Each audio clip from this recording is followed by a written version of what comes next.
Oily aperture blades, loose mounts, lower contrast. If you have watched enough Helios 44-2 reviews, it starts to sound like all of these points to one thing: poor Soviet quality control, especially from the Valdai factory. I've been servicing Helios 44-2 lenses for over 5 years, and I've handled over 100 copies from different factories in very different conditions. And what I kept seeing didn't quite line up with that conclusion. So in this video, I recreated the most common problems people talk about and tested whether factory names like Valdai are actually the issue, or if something else is being mistaken for it.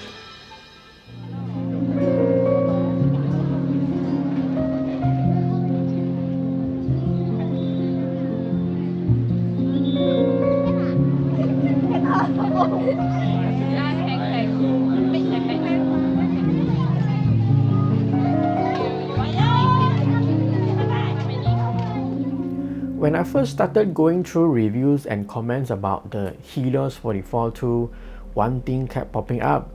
People would point at oily aperture blades and immediately label it as low quality Soviet manufacturing. And a lot of them went one step further, saying it actually hurts image quality, especially when shooting wide open. I kept seeing that claim everywhere. I already had a pretty good idea what the result would be from real-world shooting. But once I started setting up the test, I realized this was probably the first time I'd actually seen it documented this way.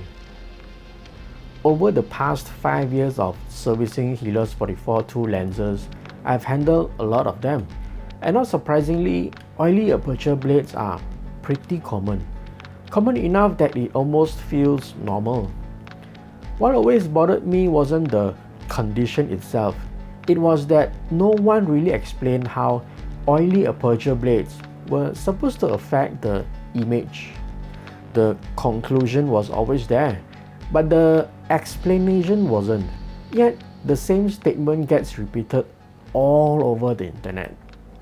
So I started from the mechanical side. Once I removed the aperture ring, this is what the lens barrel looks like. I've never seen anyone replace the grease here, which means the grease inside this lens is probably over 50 years old. And grease doesn't age gracefully. Over time, it either hardens or it breaks down and turns into liquid. Because of how this lens is designed, once the grease liquefies, it has a clear path straight into the aperture mechanism. That's where oily aperture blades come from. It is not bad assembly or poor quality control. It's just grease breaking down after decades of sitting inside a closed lens. To really explore this, I decided to simulate the condition myself. I deliberately applied machine oil to the aperture blades and let it bleed, basically creating a worst case version of oily aperture blades to see if they actually affect image quality. Then I tested it. This is a test shot shot at f2 without oily aperture blades, and this is the same lens, same settings with oily blades. If oily aperture blades were reducing micro contrast wide open, it should show up here. It doesn't. That result didn't really surprise me. At wide open apertures, light passes straight through the optical system and the aperture does not interfere. The characteristics people usually worry about, contrast, corner sharpness, vignetting, starts to improve as the lens is stopped down and not the other way around. In practical terms, this means oily aperture blades don't automatically explain soft images shot wide open. For me, this wasn't about proving anyone wrong. I already had a sense of the outcome from real-world use. I just wanted to document it properly.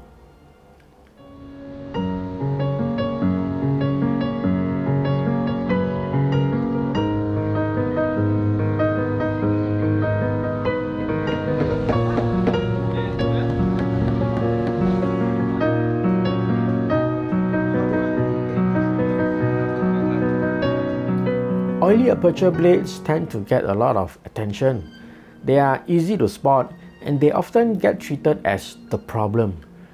But from what I've seen over the years, when image quality really starts to fall apart on vintage lenses, it's usually because something else is happening deeper inside the lens. Over time, grease doesn't just stay where it was originally applied. It can slowly break down, vaporize, and settle on lens elements themselves. When that happens, it forms a thin film, what people refer to as haze. To explore this, I set up a simple test. I used a fog machine with fog liquid. Normally, this stuff would never go anywhere near a lens. But for this test, I deliberately directed the vapor straight onto the lens element. The idea was to create a hazy film similar to what can build up over decades in lenses that haven't been serviced. If haze really affects image quality, this should be where it shows up.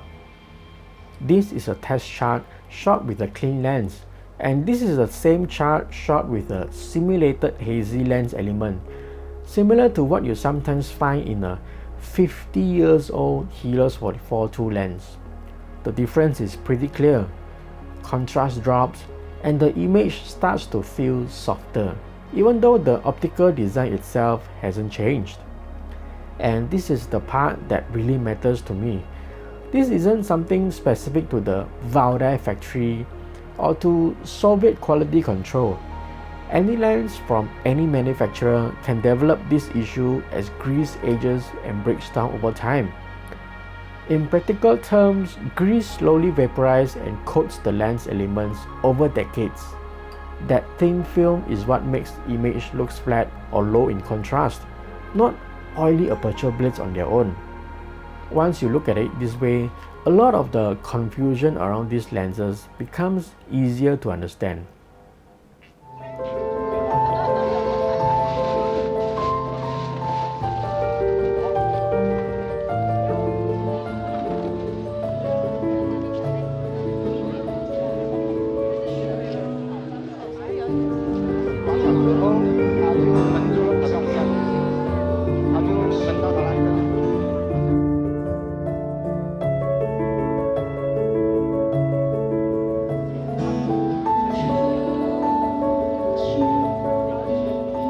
Fungus feeds on organic material, and when vaporized grease settles on a lens element, it doesn't just affect contrast. It also creates an environment where fungus can grow. That's where one problem starts turning into another. Because when you are buying a vintage lens like a Helios 44-2, you rarely know its full history.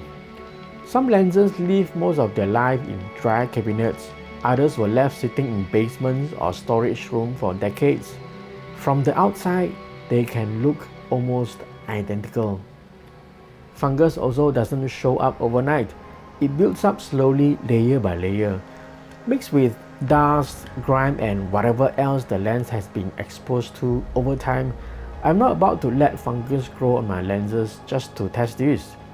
But I can simulate what that kind of build-up does to an image.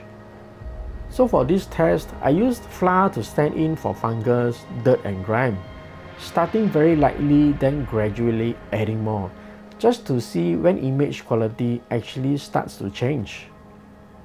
This is a test shot with a clean lens, and this is the same shot with simulated fungus, dirt and grime. With just a few spots or a bit of light dust, the difference is barely noticeable. The image doesn't suddenly fall apart. And that's important to say out loud. But once the contamination starts to build up, like in this YouTube review, contrast drops and the image starts to feel flat and muddy. For me, that was the takeaway. It's not about having a lens that is spotless or free of dust. These lenses are over 50 years old after all. What matters is whether the contamination has built up enough to start affecting the contrast.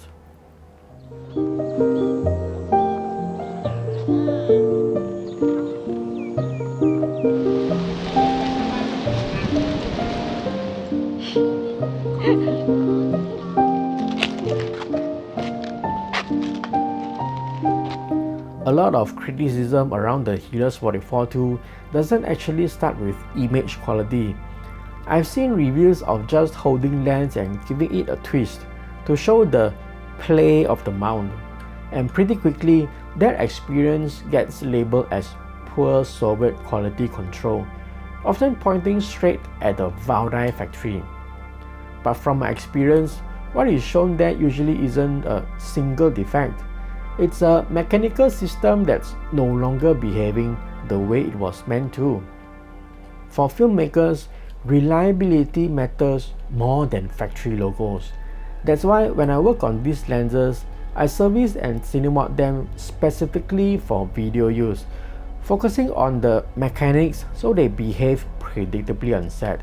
If you are curious, I've shared more details on my website. The mount and the helicoid are part of the same system, and that system depends on two things to stay stable over time: proper lubrication and proper assembly. When the lens has been serviced by someone inexperienced or serviced cheaply, lubrication is often skipped, applied incorrectly, or replaced with something unsuitable. None of this shows up immediately. As lubrication dries out, small amounts of movement begin to appear. And then you see reviews twisting lens mounts and label it low quality without actually explaining what it actually affects in real-world situations. So when someone buys a Helios 44-2 decades later, notices that looseness and assumes it's poor Soviet manufacturing, they're actually reacting to the combined effects of age and service history, not something that happened at the factory. To show what this actually affects, I set up a simple comparison. First, I cleaned out the grease and re-lubricated the lens incorrectly, the kind of result you get when lubrication is applied without understanding how the system works. Then I tested for focus shift when racking focus back and forth, like switching focus on two characters in a film set. Focus shift is not focus breathing. As you can see, without improper lubrication, focus shifts noticeably during the rack. The play at the mount translates into inconsistent focus behavior, which is what actually matters in real use, especially film production. Next, I serviced the lens properly. Once the correct lubrication was restored and the system was assembled the way it was designed to be, the focus shift disappeared. There's still a small amount of mechanical play at the mount, and that's normal. The helicoid needs clearance to move smoothly, but optically the lens behaves predictably again. That's the key difference. These lenses weren't designed to go 50 years without maintenance. In many cases, once lubrication is restored correctly, the real consequence of free play people worry about simply goes away, without redesigning anything and without blaming the original build. For me, this is where a lot of the myths finally come together. Many of the issues people attribute to Valdai or Soviet quality control are manufacturing problems after all. They are mechanical systems that have been misunderstood, neglected, or worked on improperly over a very long time. Earlier in this video, we talked a lot about age, servicing, and human factors being mistaken for factory quality. I actually tested that directly. I took 10 random Helios 44-2 lenses from different factories, serviced them properly, and tested them side by side to see whether logos like Valdai, Belomo, or KMZ really makes a difference. The results were not what most people expect.